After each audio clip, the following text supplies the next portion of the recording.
तो गोस्वामी जी ने 4 घाट, क्योंकि चूंकि मानस को सरोवर माना है, मान सरोवर, तो सरोवर में घाट होते हैं, इसके भी 4 घाट हैं। पुराने जमाने में जो तालाब, पोखरे, सरोवर होते थे उसमें 4 घाट होते थे।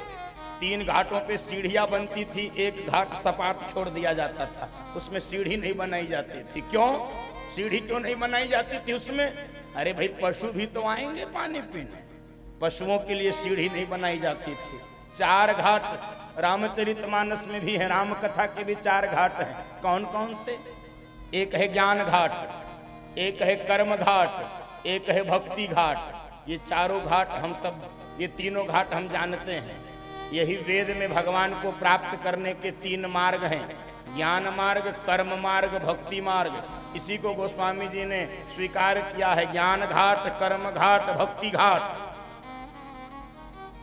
और बंधुओं माताओं, तीनों पे श्रोता वक्ता भी अलग अलग प्रकार के हैं। किसी घाट पे याज्ञवल्क्य जी वक्ता हैं, भरद्वाज जी श्रोता हैं। किसी घाट पे काकभुषुंडी वक्ता हैं, गरुण जी श्रोता हैं। किसी घाट पे भगवान शंकर वक्ता हैं, पार्वती जी श्रोता हैं। 3 घाट तो ये सीढ़ी वाला है। अब गोस्वामी जी को लगा कि हम तो तीनों नहीं कर सकते, न ज्ञान मार्गी, न कर्म मार्गी, न भक्ति मार्गी, फिर हमको भगवान मिलेगा कैसे, हमारी प्यास बुझेगी कैसे? उन्होंने वही चौथा वाला मार्ग तय कर लिया जो सपाट था पशुओं के लिए। अर्थात गोस्वामी जी कहना चाहते हैं, प्रभु हम न ज्ञान मार्गी, न कर्म मार्गी, न भक्ति, हमसे कुछ नहीं होगा। न जानाम योगम जपम नैव पूजाम, हम कुछ नहीं जानते। मैं ना जानो आरती बंधन, हम कैसे करें भाई, हमको कुछ तो नहीं आता है।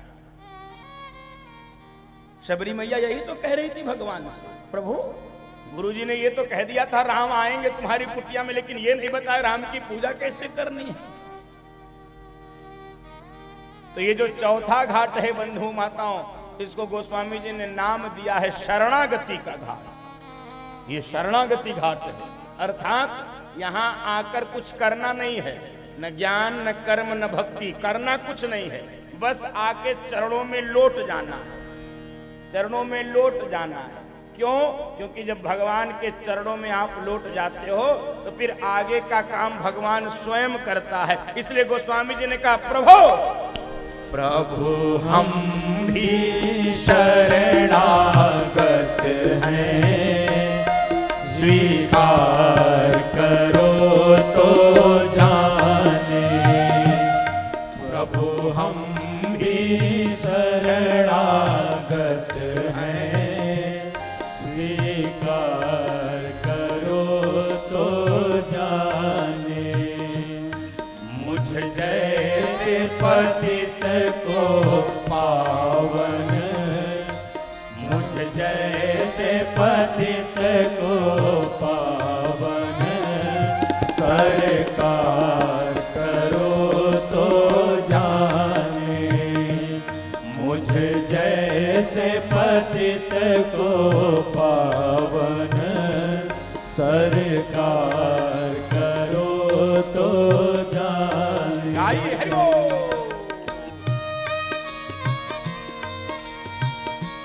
ये शरणागति का घाट है।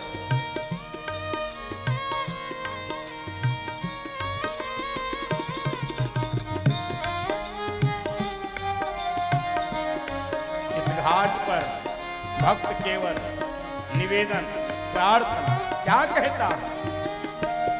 जीवन नैया जर जर है, पल पल विनाश का डर है। जीवन नैया जर जर है, पल पल विनाश का डर है। अगणित अपराध किए हैं, अगणित अपराध किए हैं। निस्तार करो तो जाने।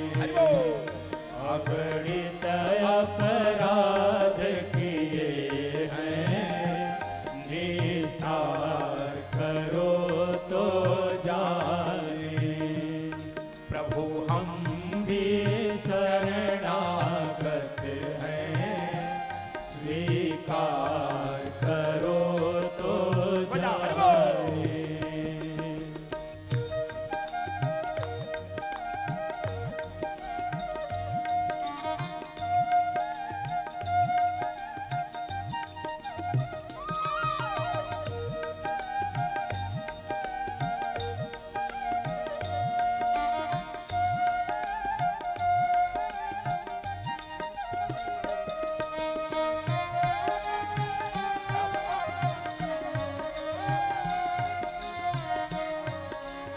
क्या कहता है भक्त? हरि बोल। है बीच भंवर में नैया, कोई है नहीं खेवैया। है बीच भंवर में नैया, कोई है नहीं खेवैया। बन आप खेवैया नैया, बन आप खेवैया नैया। पतवार धरो तो जाने, बन आप खेवैया नैया। पतवार धरो तो जाने, मुझे जैसे पतित को पावन सरकार करो तो जाने। मुझे जैसे पतित को पावन सरकार करो तो जाने। प्रभु हम भी शरणागत हैं, स्वीकार करो तो जाने। स्वीकार करो तो जाने, स्वीकार करो तो जाने। गोस्वामी जी का चौथा घाट है शरणागति का घाट। और यहाँ श्रोता और वक्ता कौन है? गोस्वामी जी श्रोता और उनका मन। गोस्वामी जी और उनका मन, यही दोनों श्रोता वक्ता हैं। बंधु माताओं, हम सब भी शरणागति के उस घाट को पकड़ें और कुछ गोस्वामी जी के जीवन की विशेषता। कथा का वैसे भी यही क्रम है, यही नियम है। कथा के प्रथम दिन कथा का महात्म्य और कथावाचक की महिमा का गायन, कथाकार की महिमा का गायन, जिनके नाते यह कथा जगत को प्राप्त हुई। गोस्वामी जी कौन है? गोस्वामी कौन है? देखो, गोस्वामी जी भगवान के बड़े अनन्य भक्त, अद्भुत।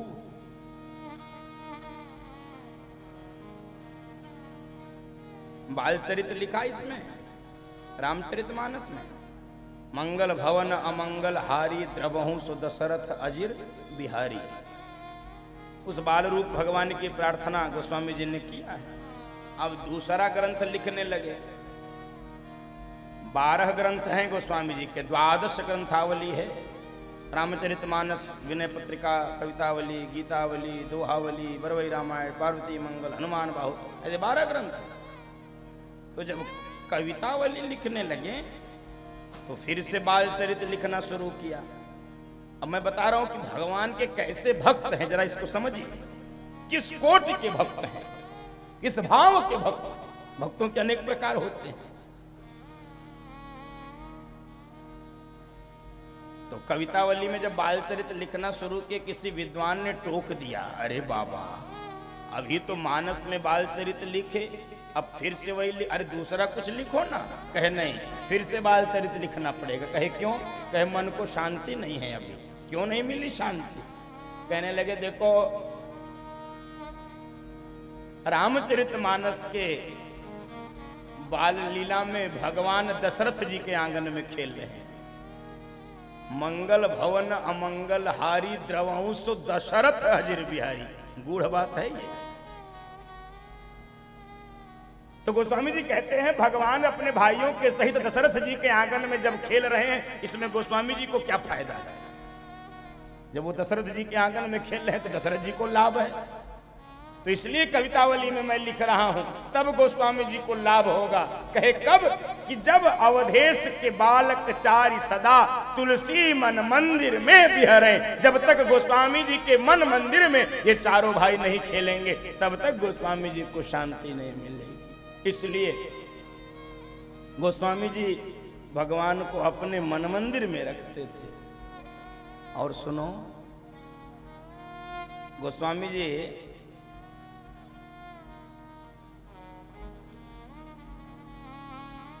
संस्कृत के उद्भट विद्वान थे। कई बार लोगों को भ्रम हो जाता है कि अरे वो तो संस्कृत नहीं जानते होंगे इसलिए तो अवधी भाषा में लिखा। गोस्वामी जी रामचरितमानस को लिखते थे किसमें? संस्कृत में। दिन भर लिखते, रात में सोते, सुबह उठते सारे श्लोक गायब। अरे कहाँ गए? फिर लिखते, रात में सोते, सुबह उठते, गायब।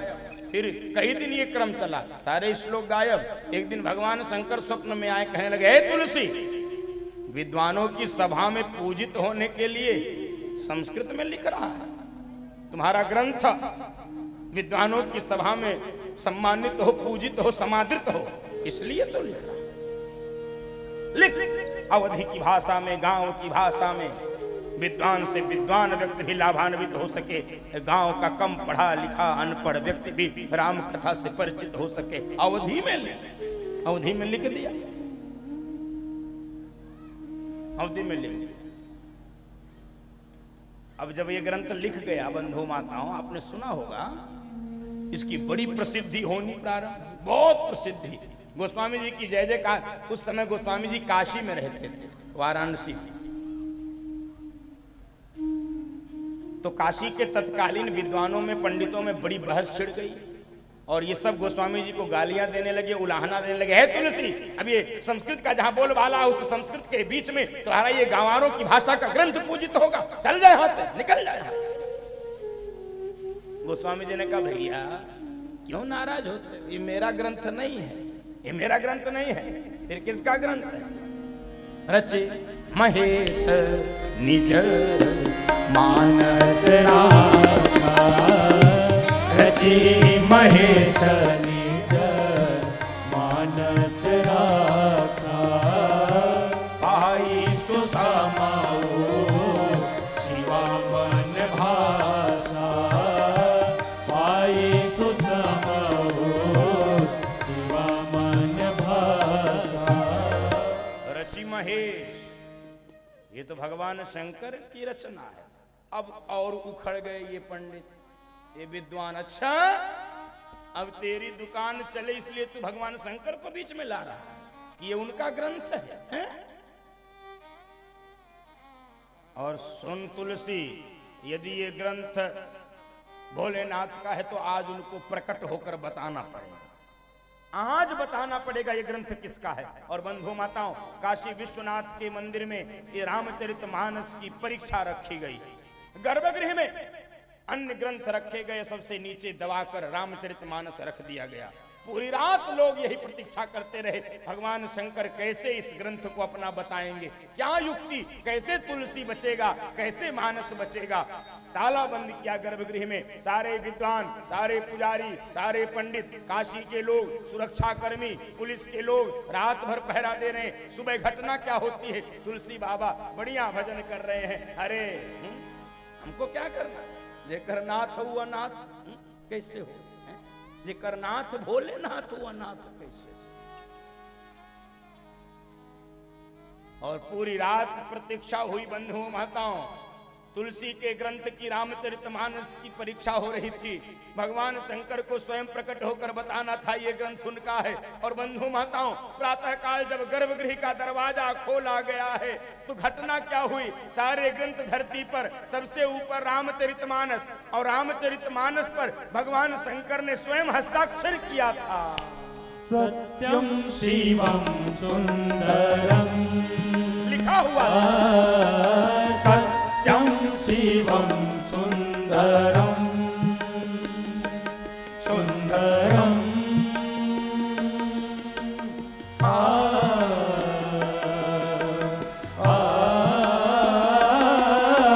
सत्यम शिवम सुंदरम सत्यम शिवम सुंदरम। ईश्वर सत्य है, सत्य ही शिव है, शिव ही सुंदर है। सत्यम शिवम सुंदरम। भगवान का लिखा हुआ अंकित हो गया। सत्यम शिवम सुंदरम सुंदरम। सत्यम शिवम सुंदरम।